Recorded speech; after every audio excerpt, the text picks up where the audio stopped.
Hi అండి.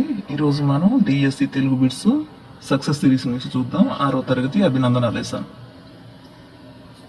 అభినందన పాఠ్యాంశ రచయిత ఎవరు? శేషం లక్ష్మీనారాయణాచార్య. అభినందన పాఠం ఏ ప్రక్రియకు చెందింది? గేయం.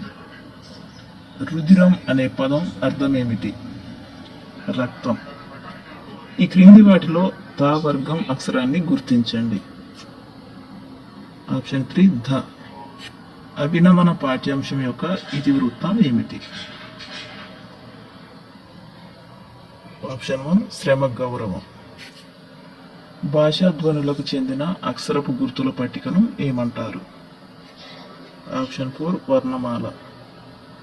శేషం లక్ష్మీనారాయణాచార్య గారి విమర్శనాత్మక రచన ఏ పత్రికలో ప్రచురించారు?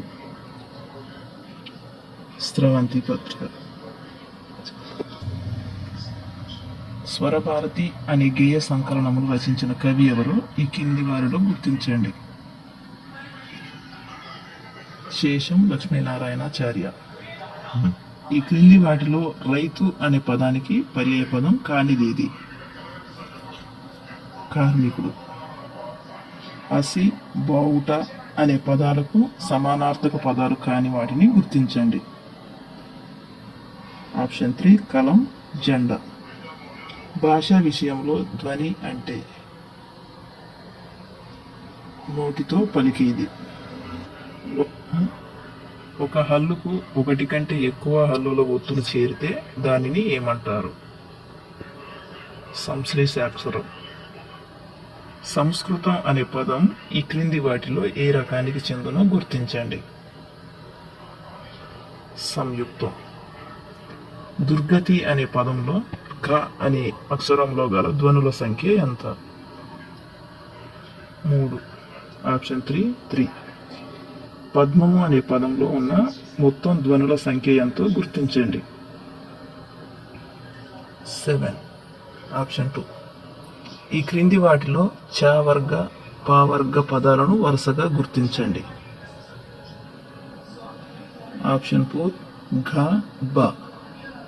ఈ క్రింది పదాలలో వరుస ద్విత్వ సంశ్లేషాక్షరాల పదాలను గుర్తించండి. ఆప్షన్ 4 అక్క, లక్ష్మీరాయ. ఈ క్రింది వాటిలో సరి అయిన దానిని గుర్తించండి. ఏ హల్లు అనేది పొల్లుగా పలికే ధ్వని. బి హల్లు స్వతంత్రంగా పూర్తి అర్థాన్ని ఇస్తుంది.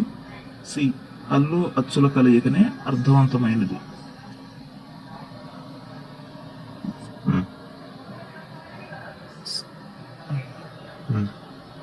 సరి అయిన ఆన్సర్ తెలిసినట్టయితే కామెంట్ బాక్స్లో కామెంట్ చేయండి. Thanks for watching.